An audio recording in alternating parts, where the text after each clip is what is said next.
burning question as far as metrics go. Can you guys hear me? Basically, I know obviously there's quite a few different genres of TV shows and film that hit different demographics, right? Globally or certain continents. How much do you, the burning question is, how much do you evaluate the metrics of an actor if they're coming in with some chops or they're a new face and you're checking these boxes mentally? Have you had an opportunity to, I guess, weight what those metrics are by the time you look at them, or is it something, an evaluation that takes place post-audition? Well, I'm such a Luddite that when you say metrics, are you talking about their social media presence? No, specifically metrics as in, like, if somebody can read for a femme fatale type of role, but also has the humor of a Jenny McCarthy, Sofia Vergara. Well, she checks 2 boxes, and therefore she might be No. perfect for these roles. I don't work with boxes to check. I work off instinct, and I'm evaluating your connection, your humanity, your humor, your sexuality, your sense of the absurd. I'm evaluating the elements of you that marry with what I'm looking for, and I don't. With all due respect, I don't speak the language that you're talking about. Yeah, no problem. I was just, we hear so much, and that kind of leads me to my second question of social media. How weighted or important is social media? To me, not at all. Maybe to the publicity department. But, and all of that said, I've been on a 6-month voyage of promoting Right for the Role. I understand, and I've experienced that Instagram is a remarkable tool for promotion. But if I didn't have help, I wouldn't have been able to do it. I think also, if I Please. could say, that the shows and things that the caliber of stuff you're working on is not so much predicated on how many followers you have on TikTok or how many Instagram people you have. I think that the show had a lot of Instagram followers even before there was Instagram. Right, but that's not why you would cast somebody No. in a role. Right. And I think, Great question. representatives have been now saying, hey, she has 500,000 followers. And I would be like, gee, that must be uncomfortable. Thank God someone said it. So just a quick question. So being that I am a Florida actor, I have been getting like good auditions here in Florida and things like that. How often would you, as like an LA casting director, or if someone else was like a New York casting director, how often would they really consider submissions from out of state, like as far as Florida? Yeah, well, during the pandemic, in the height of the pandemic, not at all, because the testing regimens were so strict that you would have to, and also it adds money. If you can't be hired in Los Angeles as a Los Angeles hire, it takes a $5,000 job and turns it into $12,000 because we have to fly you in and put you up and rent you a car and pay you per diem and all of that. So unless it's a major part, we wouldn't generally cast. If it was an arc or a series regular, absolutely. But if it was a guest player, for one thing, the pool is so big and strong here. Why would I add money to my budget to hire somebody? And in the pandemic, it became impossible because of the testing regimen. If we were going to be shooting in Atlanta, then we would certainly canvass for all the co-star parts in the southeastern part of the United States, so that people could get there, within a day drive, and that would make sense economically and creatively. Because the alternative would be to bring somebody from LA to Atlanta or New York to Atlanta, and then you're adding money on that end. The Zoom option. I'm Jasmine. Hello. I just had a question about some of the things you listed down about what you look in an actor, and some that stood out to me were charisma and life force. and like humanity, and I was just wondering, like, how is that incorporated in either self-tape auditions and then in-person auditions in like the audition room, just because I'm not the most familiar in auditioning in audition rooms. I'm starting to learn about that, especially as someone who just started in education during the time of like COVID and auditioning on Zoom. And so I was wondering, like, if you could expand on those topics you mentioned in regards to preparation between the two types. Yeah, I don't think you can develop those things, although they may develop innately in you. Those are things that, as you deepen yourself as a person, they may expand. And I'm a giant believer in getting out in the world and having experiences, because, actors have their voice, their body, their training, their imagination, and their experiences. That's pretty much it. So one of the things you can do to enhance your humanity and your life force and your charisma is to have more experiences. I always jokingly say, if you like baseball, go to the opera. If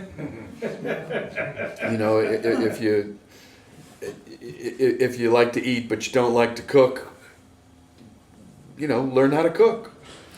If you find yourself having dinner with people who are exactly like you all the time, and you never know another person from another religion, race, political spectrum, level of education, whatever those criteria are, well, get out in the world. Yes. Don't be parochial, and I mean that, don't be narrow. If you want to broaden your potential for the roles that you might be right for, broaden your experience and enhance your imagination.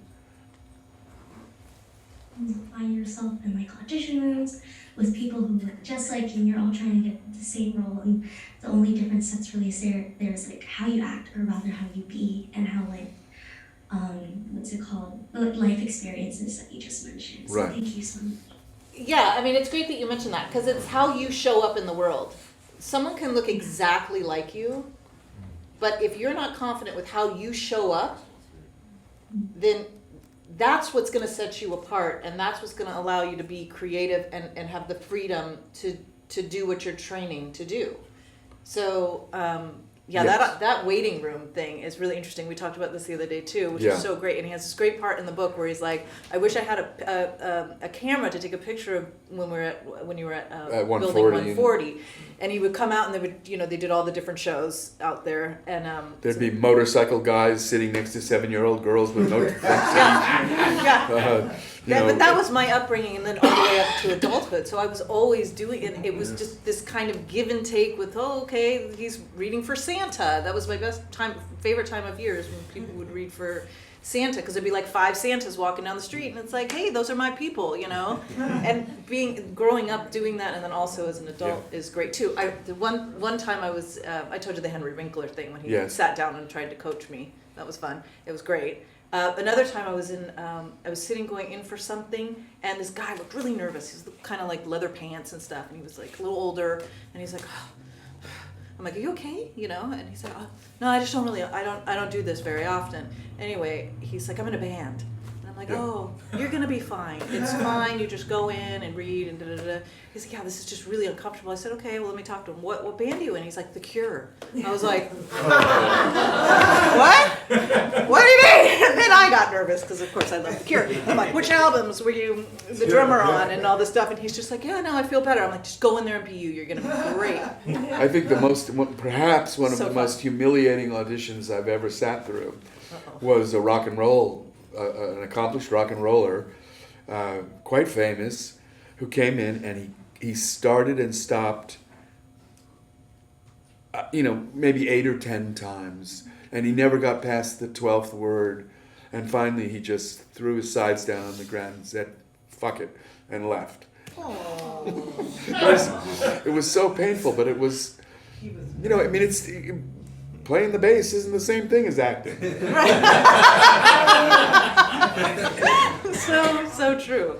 Yeah, but it's that interacting with people that you wouldn't necessarily hang Yeah, out with absolutely. or whatever, and then having that empathy and all of those things. If you have the book, Jasmine, on page 122, he mentions things being critical to the actor's success. If you can bring, I'm going to read it. Okay. If you bring your truth to a role, you will create an honest, believable, multi-layered character.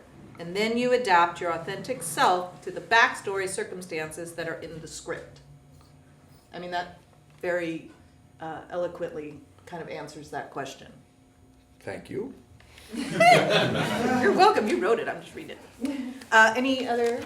Oh, Swati. She's in Malaysia. Oh my. You're global. Oh, he's got groupies. Hi, can you guys hear me? Yes. Hi, Swati. Hi, Alyson. Thanks for having us here. Mm-hmm. Okay, I have a question. So you mentioned in your book that you tried acting and directing. Then ultimately you found your place in this industry as a casting director. Do you feel content with it, or do you still wish you had given acting or directing more time? So I'm still directing. I do not regret that I am no longer an actor, because when I wanted to be an actor, I didn't have one of the essential qualities, which was a clear sense of myself. So I never really was, I couldn't transcend my personality and my looks, whatever that was years ago, to actually build anything. If I was lucky enough to get an opportunity that conformed to me exactly, which I never was. Whoops. Was it something I ate? No, I do not regret not having been able to achieve my goals as an actor. I actually, when as a casting director later on in my life, when I was no longer invested in the result of acting, I got to be a pretty good actor, or at least the kind of actor who could feed the other actor in the scene, so that I was able to be real. Even when I was playing a role I wasn't in the least bit right for. Yeah, I loved reading with you. That was super fun. Thank you. Yeah. Oh, wow. Yes. First of all, thank you for being so amazing and bringing the humanity to casting directors. From now on, I'm just going to imagine your face with all the casting directors. That's good. That's good. The positive result of the book is that it kind of demystifies this notion that we're this powerful, almighty thing that's in the way of your job. And not because we're nice people, but because we'd like to go home and have dinner with our family. We want you to succeed. And any casting director that doesn't project that isn't helping themselves do the job. I want to find you if you're the answer to the question. Depending on the role, whether you're non-union or union, or the size of your IMDb or your credits or anything like that, you see everybody. I mean, whoever comes to your office and could be right, or do you say, oh, this person doesn't have a lot of credits? Well, I'm influenced by your experience and your Right. resume and your training and your look. All of those things are part of it. When I was doing China Beach early on in my career, and most of the boys who were in the war were under 20. And so a number of people started calling me John Taft-Hartley Levey. And I did give a lot of people their first jobs because the 30-year-olds couldn't do. The guys with 5 jobs already weren't going to be able to do that. And also, in some ways, those 19-year-olds were terrified, and so were the soldiers. And it worked. So, yeah, it absolutely worked. Yes? As we start to move forward post-COVID and everything, is it hypothetically possible that of all the casting offices in town, X number of casting offices can say, you know what, I do want to go back to face. I hope so. And then Yeah. some say, you know what, I want to continue doing self-tape. Yeah. Is that? I think that or the we studios let and the self-tape now production companies that hire us are often driven by money, and it's cheaper to do self-tapes and not have a casting director in an office and just give me a third of what it would cost to set me up in an office as an office reimbursement for my home office. And again, the director can be in Toronto in a hotel room that night and watch the self-tapes. And you talked about the driving and all of that.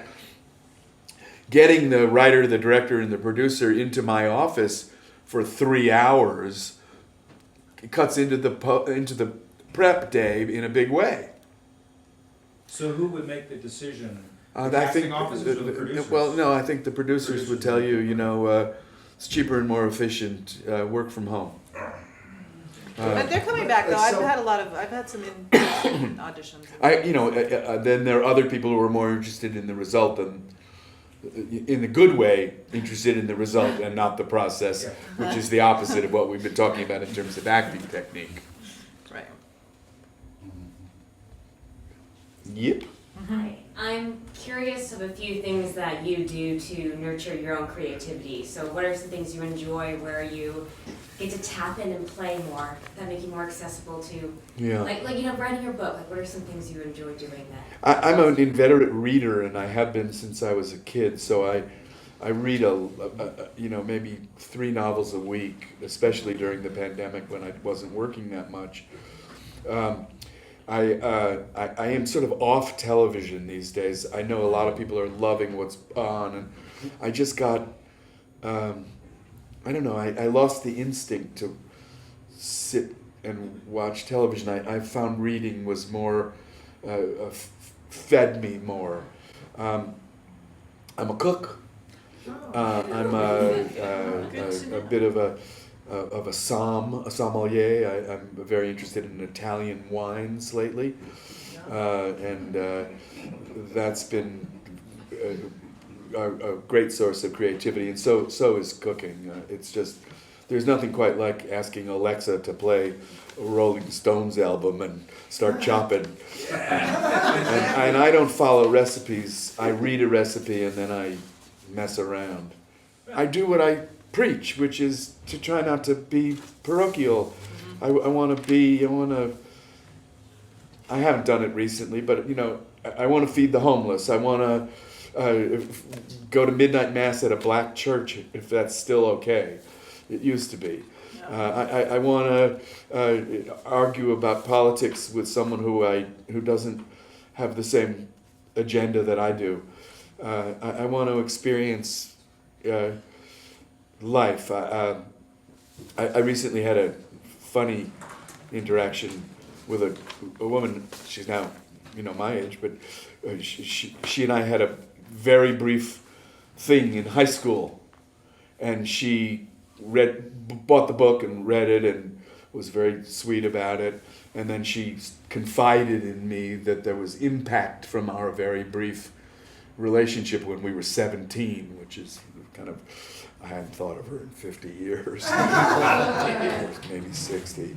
But so and I wrote her back and I said, well, I don't want to intrude on your feelings, but can you say more about why you had that, what that experience was like for you and what the impact was for you? Because I want to learn about my impact or my, what happened, the end of that story. And, she was like, well, I'm going to have to go slowly about that because I'm a little bit, the more personal it is, the harder it is for me. But now we've been emailing sort of every day for 4 or 5 days, and it's damn interesting. So I want to live and interact. My brother and his wife were just visiting with me for the last 2.5 days, and he's a little older than I am. I worshipped him when I was a boy, and he kind of makes me sad now, and I want to embrace that and figure out what it is that's causing that feeling in me. And I want to understand. I'm still on a journey of self-realization, and I try to do that in every way I can. And as an actor, that never stops. Yeah, right? you can't, because that's all you got, right? It's who you are. Yeah.